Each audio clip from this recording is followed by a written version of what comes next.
वर्षा के कारण बने कीचड़ से होकर आप अपने घर गए। पादुका पहनने के कारण आप उस कीचड़ से तो बच जाते, किंतु उन पादुकाओं द्वारा उड़ने वाली कीचड़ की बूंदें आपके वस्त्रों को मैला कर ही देती। किंतु फिर भी उन बूंदों से आपके वस्त्र मैले हो जाएंगे, इस कारण से आप पादुका पहनना तो नहीं छोड़ते। इसी प्रकार जीवन में कुछ ऐसे लोग भी आते हैं पादुका की भांति, जो आपको कीचड़ से तो बचा लेते हैं, किंतु वस्त्र रूपी आपके मन पर शंका के दाग लगा ही जाते हैं। इन लोगों के कारण से मन को खिन्न करने की आवश्यकता नहीं।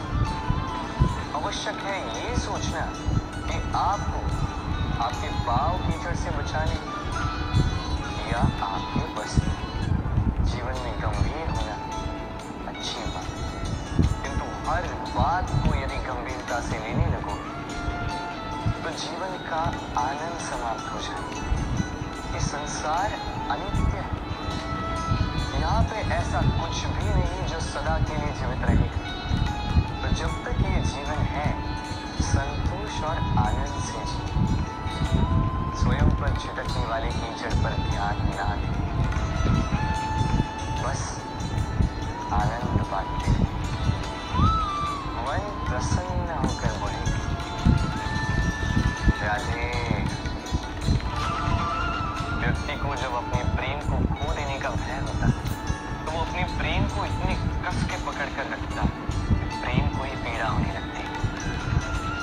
प्रेम पा तो लेता है, किंतु उसे कैसे सहेजना है ये जब उसे नहीं समझ आता, तब वो उस प्रेम पर स्वामित्व पाने का प्रयास करता है। और यही जन्म लेती असुरक्षा की ये भाव। तो एक लंबे वियोग के पश्चात दो प्रेम एक दूसरे से पुनः मिलते हैं, तो सबसे पहला भाव जो उनके मन में आता है वो ये कि कैसे एक क्षण के लिए भी अपने प्रेमी को स्वयं से दूर न जाने, कैसे अपने जीवन का एक एक क्षण अपने प्रेमी के साथ बिता। प्रयास ये रहता है दाऊ, इन दो प्रेमियों के मध्य में कोई भी ना आता, और जब ये नहीं हो पाती तब जाती है परीक्षा, एक ऐसी व्यवस्था जिससे मुझे आपको सबको कहीं ना कहीं दो चार गुना ही पड़ता है। स्मरण कीजिए अपना बालपन। आप परीक्षा देने बैठे। अब कुछ बालक ऐसे होते हैं जो वर्ष भर परिश्रम करते हैं, पढ़ते हैं, मन से परीक्षा देते हैं। कुछ बालक ऐसे होते हैं जो अपने आसपास बैठे बालकों की नकल करते हैं और परीक्षा में उत्तीर्ण भी हो जाते हैं। बुरा लगता है ये सोचकर कि कोई बिना किसी परिश्रम के परीक्षा में उत्तीर्ण कैसे हो सकता है। किंतु स्मरण रखिएगा, जो नकल करते हैं वो परीक्षा में उत्तीर्ण हो सकते हैं, सफल नहीं, क्योंकि वो नकल करते हैं बिना प्रश्न को समझे, बिना उत्तर का तरीका निकाले। यही हमारे साथ भी होता है। हम हमारे जीवन में दूसरों को देखते हैं, उनकी नकल करते हैं, उनकी भांति बनने का प्रयास करते हैं, किंतु ना हमारे जीवन में सफलता आती है, ना आनंद आता है। क्यों? क्योंकि हम एक विशेष बात भूल जाते हैं कि प्रत्येक मनुष्य का व्यक्तित्व भिन्न होता है। आप दूसरों की नकल करके अपना जीवन व्यतीत कर सकते हैं, किंतु यदि अपने जीवन में सफलता लानी, यदि अपने जीवन में आनंद लाना है, तो स्मरण रखिए, स्वयं के प्रश्नों का उत्तर जीवन में स्वयं को ही खोजना है। राधे। मनुष्य को जब सफलता मिलती है तब उसमें जागता है अहंकार, और ऐसे में मनुष्य अक्सर एक बात भूल जाता है, झुक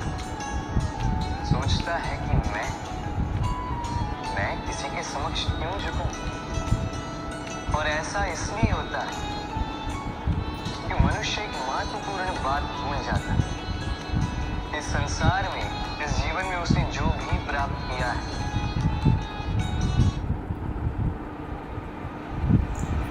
When the chase is impossible, range your series from G. छुप कर प्राप्त। बालपन में चलना सीखा तो इस धरा पर झुक कर, गिर कर। बड़ों का आशीष लिया तो झुक कर। किसान को फसल काटने के लिए झुकना पड़ता, कुएं से पानी निकालने के लिए पात्र को झुकना पड़ता, भगवान से आशीर्वाद प्राप्त करने के लिए उनके समक्ष झुकना पड़ता। आंधियों में वृक्ष सुरक्षित कैसे रहते? झुक कर। सम्मान कैसे पाया जाता है? झुक कर। किसी के समक्ष झुकने का अर्थ स्वयं का आत्मसम्मान खो देना नहीं, उसका अर्थ होता है विनम्र। हम मनुष्य हैं और इस आकाश की ऊंचाइयों तक पहुंचने के लिए हमें किसी पक्षी की भांति पंखों की आवश्यकता नहीं। बस जितना झुकेंगे उतना ही ऊपर उठेंगे। राधे राधे। आप इस संसार में ऐसे कई लोगों को जानते होंगे जिन्हें आप स्वार्थी मानते हैं, जो आवश्यकता पड़ने पर ही आपको स्मरण करते हैं, अन्यथा वर्षों तक कहीं दिखाई भी नहीं देते। किंतु जैसे ही उनकी आपकी सहायता की आवश्यकता पड़ती है, हाथ जोड़कर आपके सामने संचरित। बड़ा क्रोध आता है, नहीं? मन खिन्न हो जाता है। मन से ये स्वर निकलता है कि इस व्यक्ति की सहायता न करें। किंतु आप ऐसा कभी मत कीजिए। आप सोचेंगे क्यों कह रहा हूं मैं ऐसा? स्मरण रखिएगा, दीपक का स्मरण व्यक्ति केवल तभी करता जब अंधकार गहरा हो जाता। उसे स्वार्थी मानकर स्वयं व्याकुल ना हो, स्वयं को दीपक मानकर आनंदित हो। भाग्यवान समझिए कि किसी को आवश्यकता पड़ने पर आपको याद आए कि आप इस संसार में किसी की सहायता करने योग्य हैं। इस जीवन में किसी के स्वार्थी होने से स्वयं का दृष्टिकोण न बदले। बस ये दृष्टि रखिए,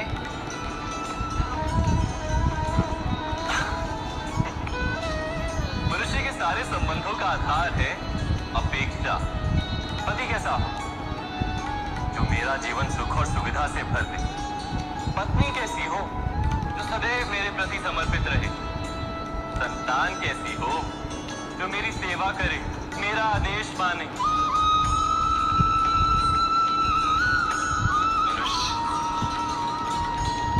मनुष्य उसी को प्रेम भी कर पाता है जो उसकी अपेक्षा पूर्ण करता है। और अपेक्षा की तो नियति है भंग होना। कैसे? क्योंकि अपेक्षा मनुष्य के मस्तिष्क में जन्मे, कोई अन्य व्यक्ति उसकी अपेक्षाओं के बारे में जान ही नहीं पाता।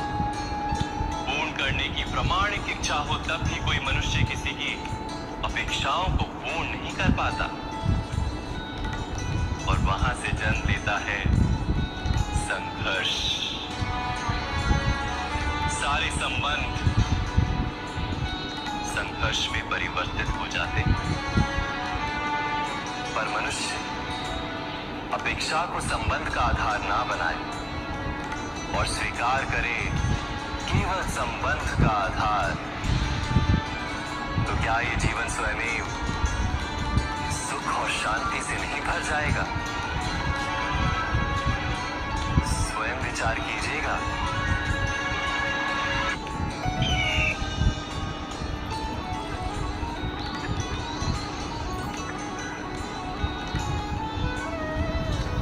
समय के आरंभ से ही मनुष्य को एक प्रश्न सदा पीड़ा देता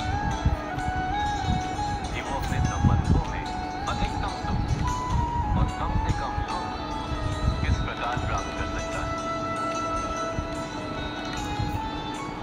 क्या आपके सारे संबंधों ने आपको संपूर्ण संतोष दिया?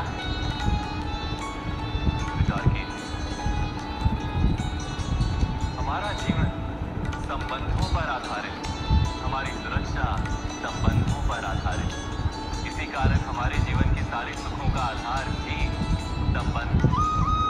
किंतु फिर भी हमें संबंधों में ही अधिकतर दुख क्यों प्राप्त होते? सदा ही संघर्ष भी संबंधों से ही उत्पन्न क्यों हो जाते? कभी विचार किया? जब कोई व्यक्ति किसी अन्य व्यक्ति के विचार अथवा कार्य को स्वीकार करता, उसमें परिवर्तन करने का प्रयत्न करता है, तो संघर्ष जन्म देता है।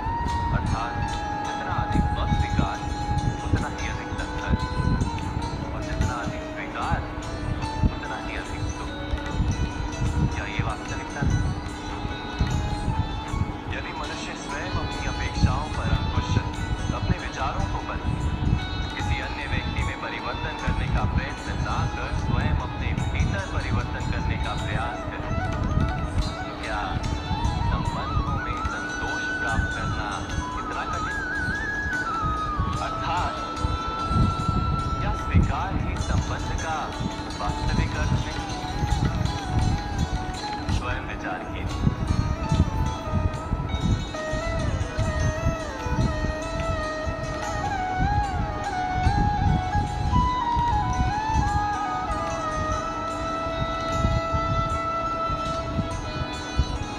जब किसी व्यक्ति को किसी घटना में अन्याय का अनुभव होता है, तो वो घटना उसके अंदर को झकझोर देती, समस्त जगत उसे अपना शत्रु प्रतीत होता है।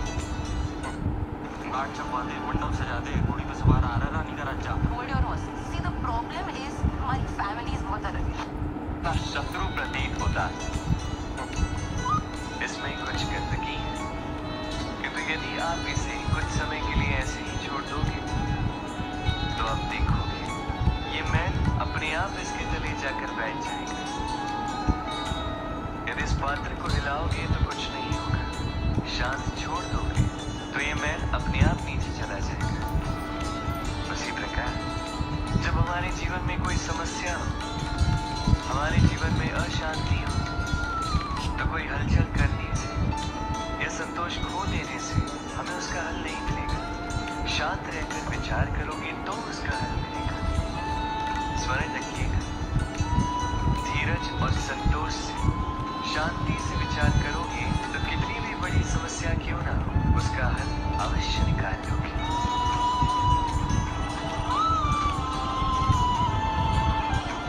क्योंकि अशांति का सुझाव शांति ही है।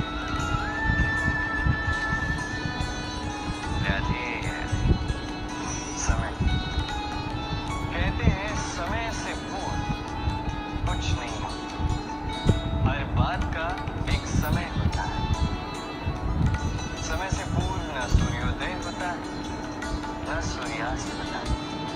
समय से पूर्व पौधों में न पुष्प खिलते हैं न फल। किंतु एक बात सोचिए, यदि वर्षा आने से पूर्व किसान भूमि ना छोड़े, वो बीज ही ना पिरोए, तो क्या फसल होगी? यदि योद्धा युद्ध से पूर्व अपने शस्त्र ही ना पढ़े, तो युद्ध कैसे लड़ेगा? इसका अर्थ ये, समय आपका जब आना है तब अवश्य आएगा, किंतु तब तक ये महत्वपूर्ण है कि आप स्वयं को उसके लिए सज्ज रखें, क्योंकि ये अवसर, ये शब्द बोलने में जितना छोटा है, ये आता भी उतने छोटे समय के लिए है और फिर निकल जाता है।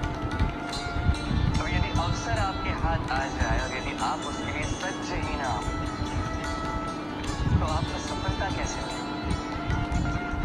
तो आप उचित समय की प्रतीक्षा कीजिए, उस अवसर की प्रतीक्षा कीजिए, किंतु तब तक निरंतर प्रयासों से स्वयं को और सक्षम बनाते रहिए, क्योंकि सफलता आपकी प्रतीक्षा कर रही है। बस उसके लिए सज्ज रहिए। राधे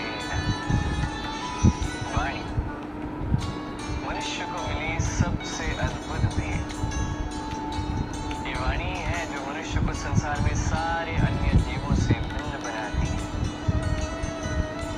संसार में सबसे ऊपर ले जाती है। इसी वाणी के कारण हम एक दूसरे से संवाद साध सकते हैं। मैं अपनी मन की भावनाएं किसी से व्यक्त कर सकता हूँ, कोई और उसके मन की भावनाएं मुझसे व्यक्त कर सकता है। ये वाणी ही हमारी सबसे बड़ी ढाल भी है। अब देखिए, आपने देखा होगा किसी की वाणी मीठी होती है तो लोग उससे प्रेम करते हैं, उसे अपना मित्र बनाते हैं। वहीं किसी की वाणी यदि कड़वी होगी तो लोग उससे घृणा करते हैं, उसे अपना शत्रु मान लेते हैं। ये वाणी ही है जो भाषा बनकर हमारा इतिहास लिखती है। ये तो क्या हम सच में वाणी के विषय में इतना सोचते हैं जितना हमें सोचना चाहिए? सोचिए, मनुष्य को बोलना सीखने में कितना समय लगता है। कुछ बालक 1.5 वर्ष की आयु में सीख जाते हैं, कुछ 2 वर्ष, कुछ 3। अब मनुष्य 1.5 वर्ष की आयु में बोलना सीख तो जाता है, पर क्या बोलना है ये जीवन भर सीख नहीं पाता। इस पे ध्यान केंद्रित कीजिए, समझने का प्रयास कीजिए कि बोलना क्या है। अपनी वाणी शुभ रखिए, अपनी वाणी मीठी रखिए और इसी मिठास के साथ मेरे साथ आकर कहिए, राधे राधे। हम में से कई लोग अक्सर स्वयं को अकर्मण्य मान लेते हैं, सोचते हैं अब तक इतने प्रयास किए कुछ नहीं, कदाचित आगे भी कुछ नहीं मिलता और इसीलिए अपने जीवन का सारा बोझ किसी और के कंधे पर डाल देते हैं, स्वयं पर विश्वास ही खो देते हैं। क्यों नहीं समझ पाते ये बात कि जब तक पांव में कांटा नहीं चुभेगा व्यक्ति को ज्ञात कैसे होगा कि आगे नीचे देखकर चलना होगा। सूर्य को स्वयं जलना पड़ता है ताकि दूसरों को प्रकाश दे सके। रात्रि के अंधकार से लड़ने के लिए चंद्रमा को आकाश में अकेले चलना पड़ता है। नदी अपनी यात्रा कैसे बनाती है, अपना मार्ग कैसे बनाती है? इन चट्टानों से लड़कर बनाती है। यदि आप स्वयं आपकी सहायता करने में सक्षम नहीं रहे तो निश्चित रूप से आपका ये जीवन व्यर्थ ही है। स्मरण रखिएगा, इस संसार में अपने जीवन का भार अपने ही कंधों पर उठाना पड़ता है। दूसरों के कंधों पर केवल शव यात्रा चलती है और इस संसार में जीवित वही है जो आत्मनिर्भर है।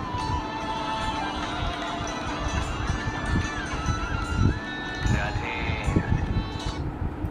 शिलाजीत के बारे में कौन नहीं जानता? शक्ति का भंडार है शिलाजीत। शिलाजीत खाने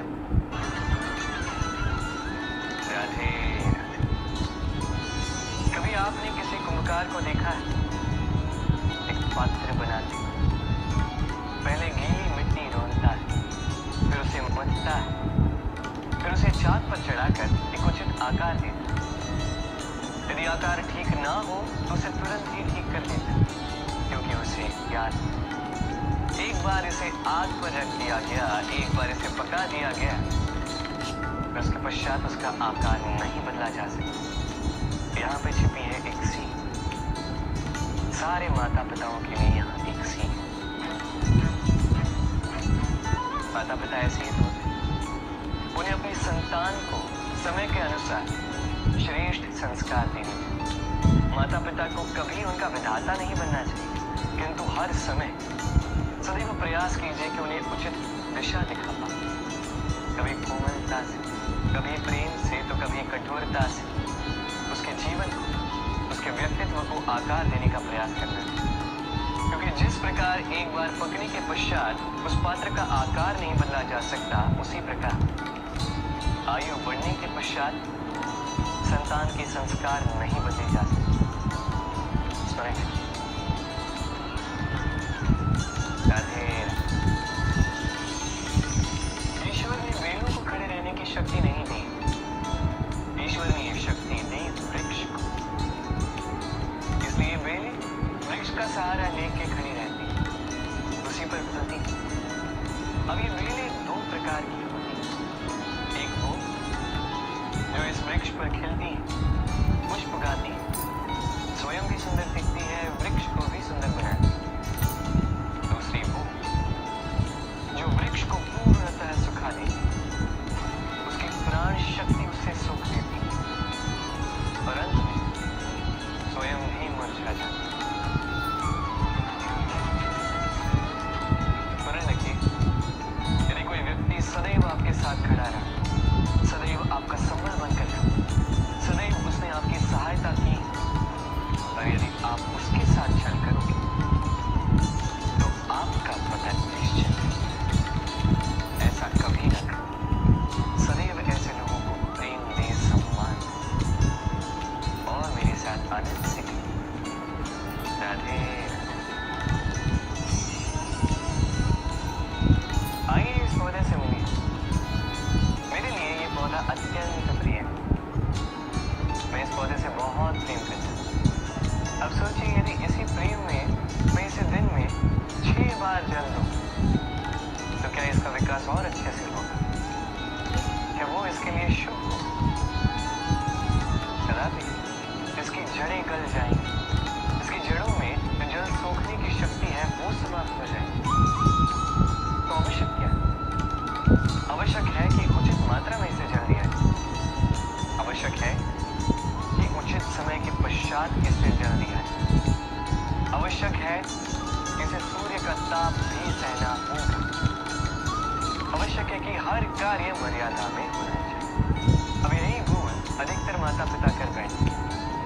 अपनी संतान से इतना प्रेम करते हैं और उसमें संतान की हर आवश्यकता पूर्ण करते हैं, हर एक वस्तु उसे देते हैं, हर एक बात करते हैं, और ऐसे उस संतान के विकास में स्वयं ही बाधा बन जाते हैं। ऐसा मत कीजिए। ये यात्रा संतान की भी, उसे भी जीवन में आगे बढ़ना है, बहुत कुछ सीखना है, अपने बल पर कार्य करने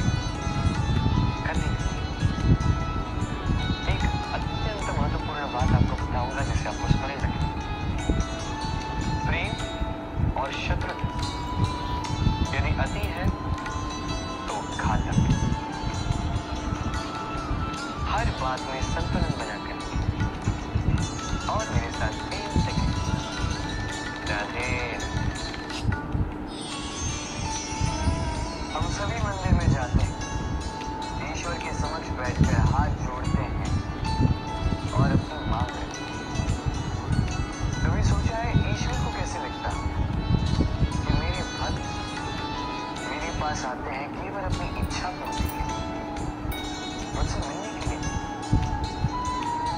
कई सारे लोग मंदिर जाते हैं, अपनी इच्छा ईश्वर के समक्ष रखते हैं।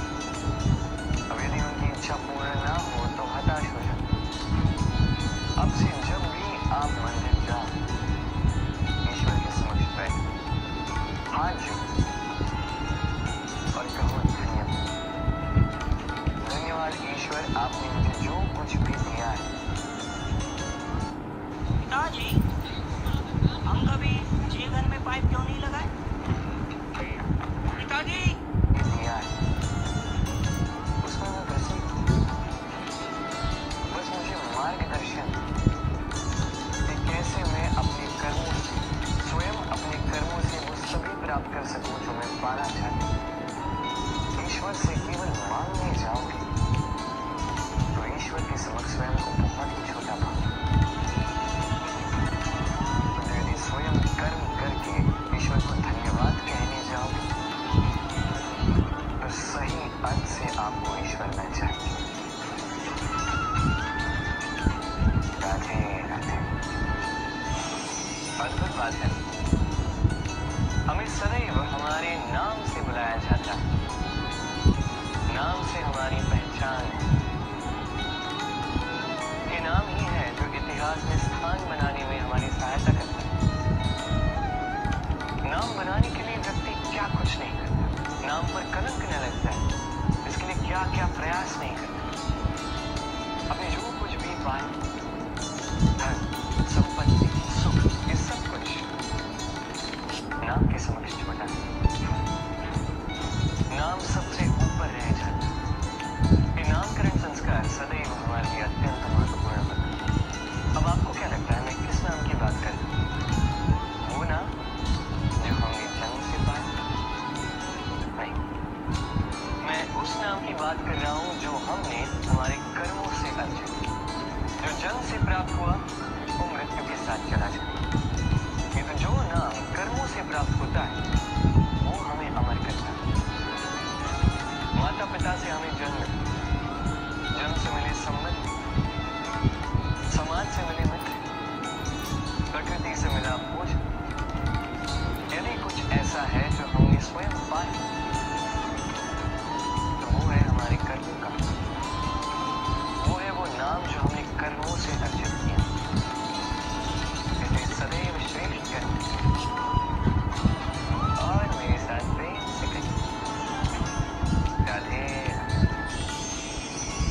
प्राप्त कर भी लेते हैं और उसकी भय से सबको अपने समक्ष झुका देते हैं। तो एक महत्वपूर्ण बात भूल जाए, समझिए। चलो मैं आपको उदाहरण देता हूँ। कभी आपने किसी वृक्ष को देखा होगा, उसकी डालियां देखी जो फल के बोझ के कारण झुक जाती है। वो फल टूटता है, पुनः ऊपर जाती है, फिर एक और फल देती है, वो टूटता है, पुनः ऊपर जाती है। सदैव झुकी भी नहीं। कभी कभी चलते चलते आपने देखा होगा, कभी आपका पाँव किसी पौधे पर पड़ जाए तो पौधा दब जाता है, किंतु जैसे ही पाँव हटाओ पौधा पुनः खड़ा होता है। स्मरण रखिए, अत्यंत महत्वपूर्ण बात, जो शीश भय से आपके समक्ष झुकते हैं वो विरोध में सबसे पहले खड़े रहते हैं। आप जीते, सबको जीते, किंतु बल के भय से नहीं। उन्हें जीतिए प्रेम के साथ। राधे। आज आपको एक कथा सुनाता। एक बार एक व्यक्ति ने अपने द्वार पर लिख दिया, आज मैं बहुत दुखी हूँ, आज मुझसे कोई मिलने ना आए। कुछ समय पश्चात उसका मित्र आया, उसने वो शब्द पढ़े पर फिर भी जाकर उससे मिला। उसने कहा कि मुझे पढ़ना तो नहीं आता, किंतु मेरे मित्र के मन का ये दुख, ये मुझे पुकार अवश्य लेता। ये होते हैं सच्चे मित्र। किसी कारणवश यदि आप दुखी हो, समस्या का हल निकाल नहीं पा रहे हैं, इस संसार से कट जाना चाहते हो, तब भी ये मित्र आपके साथ रहता है। भले ही आपको कोई हल ना दे पाए, संबल बन के अवश्य रहता है। भले ही आपका दुख कम ना कर पाए, आशा की किरण अवश्य दिखाता है। जब आप इस संसार से कट जाते हैं, तब भी आपसे जुड़ा होता है आपका ये मित्र। ये सच। अब मनुष्य जो है बड़े विचित्र होते हैं। इन्हें किसी भी वस्तु का महत्व केवल दो बार ज्ञात होता है। एक, मिलने से पूर्व, दो, खोने के पश्चात। अब इसी प्रकार हमारे मित्र भी तो होते हैं। यदि आज आपके मित्र आपके साथ हैं, तो उन्हें आभार व्यक्त करें, उन्हें प्रसन्न रखें, उनका महत्व समझें, क्योंकि एक बार आपने इन्हें खो दिया, पश्चाताप करने पर भी पुनः नहीं लौटेंगे। तो प्रेम कीजिए, मित्रता निभाइए और मेरे साथ आनंद से कहिए, राधे राधे। ठहरती केवल यादें, केवल याद। ये समय ये कभी नहीं ठहरता। अभी यादें मीठी होंगी या कड़वी, ये किस पर निर्भर करता है? आपके कर्मफल के चयन। यदि आप इस जीवन को समझना चाहते हैं, अपनी हुई भूलों से कुछ सीखना चाहते हैं, तो पीछे नहीं। आपके बीते हुए कल से बड़ा शिक्षक आपको इस संसार में और कोई नहीं मिलेगा। यदि आप जीवन जीना चाहते हैं, तो आगे देखिए, सारी संभावना, सारे अवसर वही हैं। यदि आप स्वयं को सुधारना चाहते हैं, स्वयं की भूलों को सुधारना चाहते हैं, कुछ महान करना चाहते हैं, तो आने वाले समय से अधिक श्रेष्ठ क्षेत्र और कोई नहीं। स्मरण रखिए, आप चाहे जितने भी प्रयास कर लें कि आपसे कोई भूल ना, आपसे कोई न कोई भूल अवश्य हो। ऐसे में उन भूलों से पछताइए अवश्य, उनसे सीखिए भी, किंतु उन भूलों को सुधारना कभी ना भूलें। आपकी कल की ये भूल भविष्य का एक सुनहरा भूल बन सकती है। राधे। संसार में हर स्थान पर ये व्यापार व्याप्त होता है। कुछ पाने के लिए कुछ देना होता है, लाभ पाने के लिए निवेश करना होता है। यदि किसी के भाव जानने हो, तो स्वयं की भावनाओं को व्याय करना ही होता। अब देखिए, किसी का वास्तविक आचरण जानना हो, तो उसे स्वतंत्रता दी, सत्ता जानिए तो उसे रंग दिखता हो। यदि किसी के गुण जानने हो तो उसके साथ भोजन करने का समय दे दो। यदि किसी का धैर्य जानना तो उसे उसके प्रिय कार्य करने से मना करके देखो। यदि किसी की अच्छाई जाननी तो उससे सलाह लेना। हर भाव के बदले कोई भाव देना ही होगा, क्योंकि संसार में एकमात्र ऐसा एक भाव है जिसे देखने के लिए, जिसे पाने के लिए बदले में आपको वही भाव देना होगा, और ये भाव है प्रेम। यदि किसी का प्रेम देखना है तो उसे निस्वार्थ प्रेम दीजिए। यदि किसी से प्रेम पाना है तो उसे निस्वार्थ परिशुद्ध प्रेम दीजिए। राधे। मनुष्य जब जन्म लेता है, जीवा उसके साथ जन्म लेती है। कुछ वर्षों पश्चात दांत आ जाते हैं। वृद्धावस्था में ये दांत साथ छोड़कर चले जाते हैं, किंतु जीवा फिर भी साथ देती है। दांत कठोर होते, वही जीवा कोमल होती। इसी प्रकार यदि आप लंबे समय तक अपने अस्तित्व को बना के रखना चाहते हैं तो जीवा की भांति कोमल और लचीले बन जाए, ताकि जैसी भी परिस्थिति आपके समक्ष आए, चाहे उतार आए चाहे चढ़ा, चाहे दुख आए चाहे सुख, चाहे हानि हो चाहे लाभ, आपका अस्तित्व कभी न टूटे। कठोर होने पर आपके टूटने बिखरने की संभावनाएं अधिक हो जाती। जो भी समस्या हो, दुख हो चाहे सुख हो, कोमलता से साहस के साथ उसका सामना कीजिए। राधे राधे। हमें कहीं भी पहुंचने के लिए एक माध्यम की आवश्यकता होती है। अब कुछ इस माध्यम को मार्ग कहते हैं, कुछ पथ कहते हैं, तो कुछ कहते हैं सत्य। मनुष्य सदैव अपने लक्ष्य तक पहुंचने के लिए इसी मार्ग की खोज में रहता है।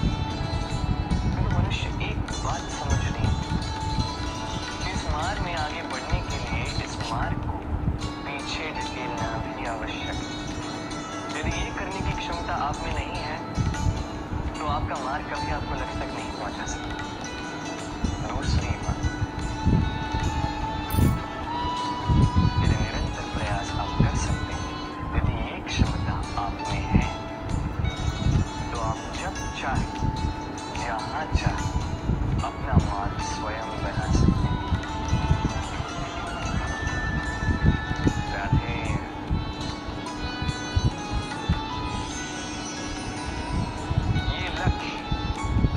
ये लक्ष्य क्या है? ये लक्ष्य वो है जिसे हम पाना चाहते हैं। इस संसार में सुखी कौन है? सुखी वो जिसने जीवन में लक्ष्य को पा लिया। दुखी कौन है? दुखी वो जो अब तक लक्ष्य को पा न सका।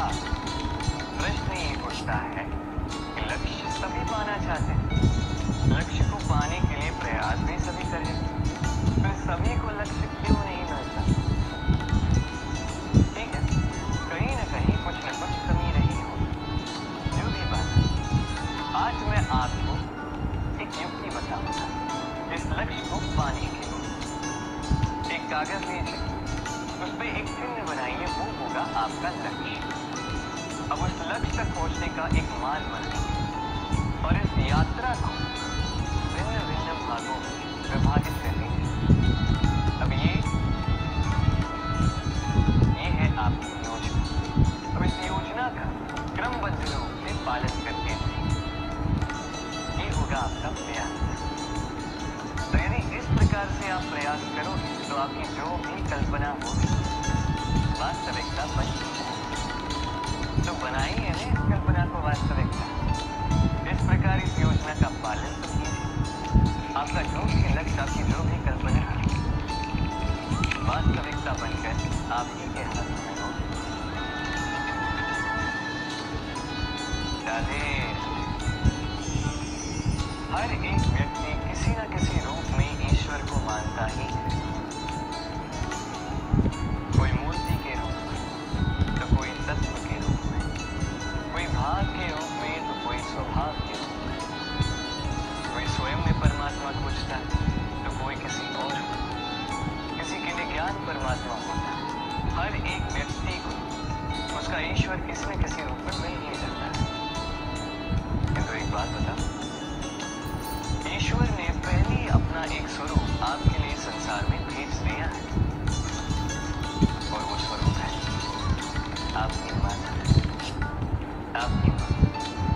वही माँ जिन्होंने आपको जन्म दिया, आपको जीवन जीना सिखाया, आपको संस्कार सिखाया। यदि आप कभी किसी अनुचित मार्ग पर भटक जाए तो डांट कर उचित मार्ग पर ले आती। यदि आप इस संसार में असफल हो जाए तो अपनी आंचल की गर्माहट से आपको वो ऊर्जा पुनः देती। वो सारी कार्य करती है ये माँ जो ईश्वर करते हैं। इसलिए स्मरण रखिएगा, यदि इस संसार में आपके लिए सबसे पहला ईश्वर कोई है तो वो स्वयं आपकी माँ है। हर प्रतिमा में भले ही ईश्वर न, किंतु हर माँ में ईश्वर अवश्य होते हैं। राधे राधे। कभी आपने देखा होगा, दीपक तले अंधकार होता है। जो दीपक संसार को प्रकाश देता है उसी के भीतर अंधकार। अब कई सारे लोग इस बात का अर्थ कुछ इस प्रकार लेते हैं कि व्यक्ति स्वयं की समस्याएं तो सुलझा नहीं पाता और संसार को जाके उपदेश देता है। किंतु इसे देखने का एक और दृष्टिकोण भी, और वो ये कि स्वयं जलकर इस संसार को प्रकाश केवल वही दे सकता है जिसका आधार शीतलता हो। इस संसार का मार्गदर्शन केवल वही कर सकता है, इस संसार को दिशा केवल वही दिखा सकता है जिसके भीतर संतोष और धैर्य की शीत हो। अब देखिए, ये अत्यंत महत्वपूर्ण बात है। ये विवेक तभी काम करता है जब मन शांत होगा, जब मन शीतल होगा। इसलिए यदि आप इस जीवन में कुछ बड़ा कार्य करना चाहते हैं तो सर्वप्रथम अपने इस मन को, इस हृदय को, इस विवेक को, इस आधार को, इस तल को शीतल रखना सीखिए। धैर्य रखिए। संसार में ऐसा कुछ भी नहीं है जो आप ना कर पाओ। राधे राधे। इस दिए को देखते हैं आप, स्वयं भी जलता है, स्वयं की बाती को भी जलाता है और इस संसार को देता है प्रकाश। अंधकार में फंसे हुए व्यक्ति को देता है आशा की एक किरण। किंतु ये कभी नहीं सोचते कि वो माटी कैसी होगी जिस माटी से इसको बनाया गया है। वो कुम्हार कैसा होगा जिसने इसे आकार दिया। नहीं सोचता किसने इसे खरीदा। वो घर कैसा होगा, उद्गम कैसा हुआ होगा। कुछ नहीं, बस इस संसार को प्रकाश देता है। और कदाचित इसीलिए दिए को इतना आदर दिया जाता है। ये अपना या किसी और का घर देख कर जलता नहीं, ये जलता है केवल अंधकार से लड़ने के लिए। तो आप भी अपना व्यवहार इस दिए की भांति बना लीजिए। अपनी ये पहचान बिसरा कर निस्वार्थ कर्म कीजिए और अपनी एक नई, एक बड़ी, एक अद्भुत पहचान बनाइए। राधे। उपहार का कोई मोल नहीं, किंतु उपहार देने का उसका हृदय, उसके हृदय की शुद्धि, उसके हृदय में जो प्रेम, वही सदैव प्रमुख होता है।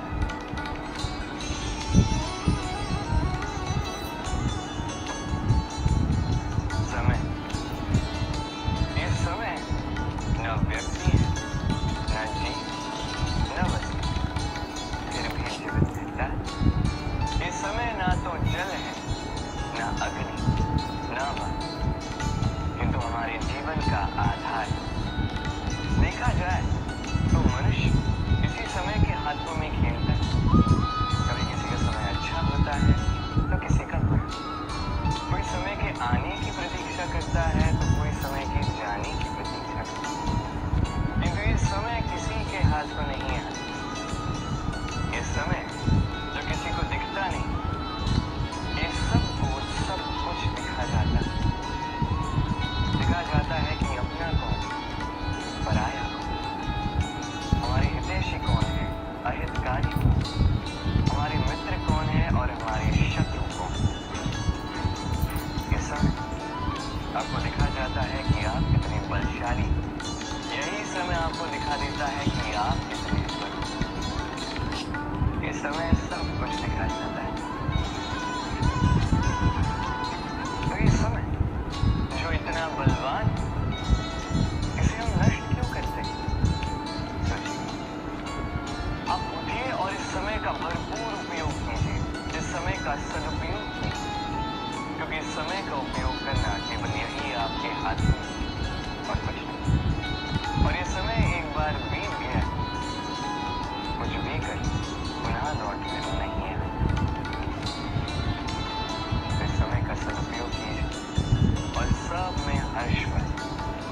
और आइए मेरे साथ प्रेम से राधे।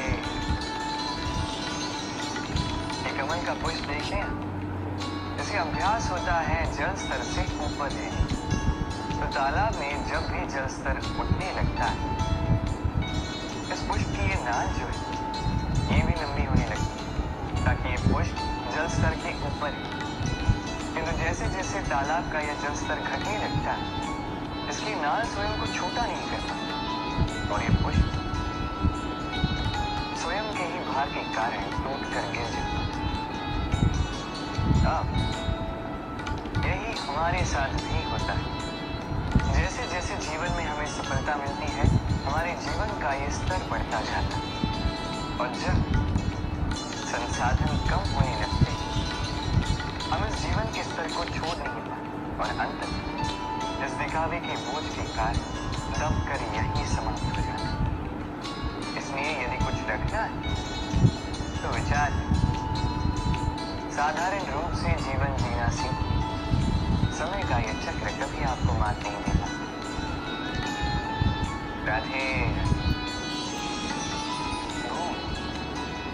संसार में ऐसा कोई व्यक्ति नहीं जिसने भूल ना की। भूल होती ही इसलिए ताकि हम भूल करें, उससे सीखें और जीवन में आगे बढ़ें। किंतु वो व्यक्ति अपनी भूलों से कभी नहीं सीख पाएगा जिसने भूल को स्वीकार करना नहीं सीखा। मनुष्य कई बार अपनी भूल को स्वीकार नहीं करता, उससे कतराता है ये सोच के कि यदि उसने भूल स्वीकार कर ली तो उसे सबके समक्ष जो है लज्जित होना होगा। वो जानता है कि उसने कहीं न कहीं भूल की है, किंतु उसका ये दम ये उसे स्वीकार ही नहीं करने देता। अब वो भूल ना सिद्ध हो, इसके लिए वो और भूलें करता जाता है और अंत में उसके हाथ में कुछ नहीं रह पाता, उसके हाथ खाली रह जाते हैं। इसलिए जीवन में यदि आपसे कोई भी भूल हो, उसे स्वीकार करने में देरी न करें। कहीं ऐसा ना हो कि आपका ये दम आपको इस मार्ग पर इतना आगे ले जाए कि पुनः लौट कर आप पाना ही असंभव हो जाए। राधे। संबंध, ये संबंध चाहे मित्रता का हो चाहे हो प्रेम, इसका आधार है हृदय।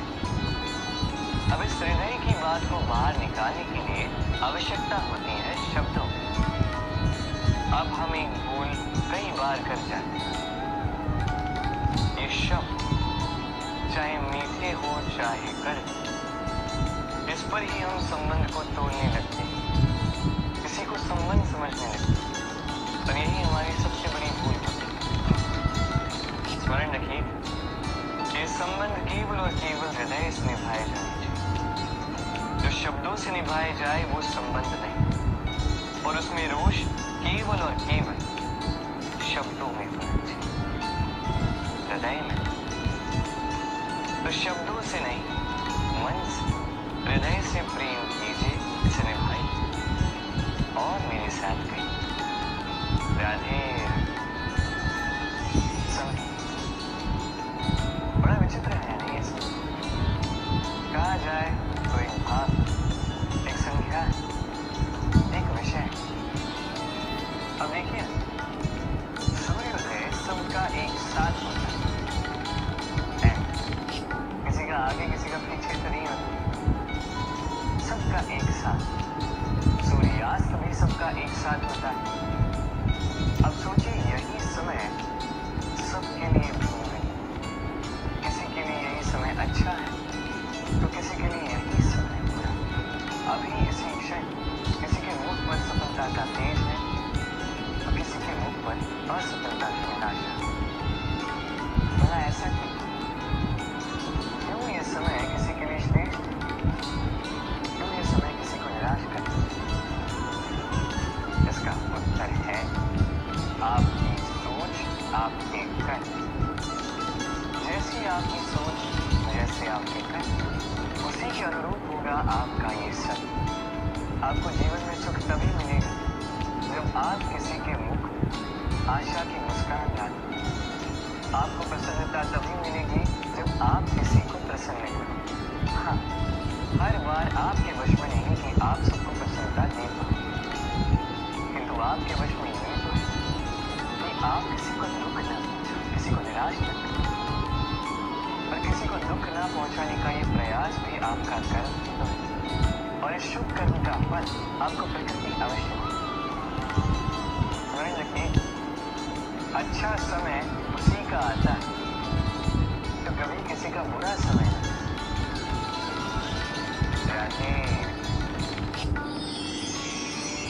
जीवन में हम सभी, मेरा अर्थ है हम सभी केवल ऊपर उठना चाहते हैं।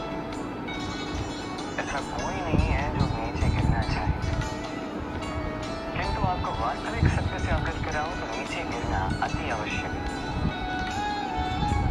जब आप नीचे गिरते सर्वप्रथम आपको ज्ञात होता है कि जब आप ऊंचाई पर थे वो स्थान, वो समय, उसका महत्व क्या था। उससे भी बड़ी सीख, जब आप नीचे गिरते हैं तभी आपको ज्ञात होता है कि आपके अपने कौन हैं, आपके पराये कौन, आपके हितैषी कौन हैं और वो कौन है जो आपसे ईर्ष्या करते, आपसे घृणा करते।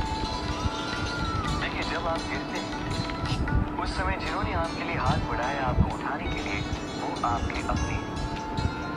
और जब आप गिरते हैं ध्यान से देखिए, शांति से, जो आपको देकर हंसे वो आपके पराये। और ये अपनों और परायों के बीच का अंतर आपको तभी ज्ञात होगा जब आप गिरते हैं, तब नहीं जब आप उठते हैं।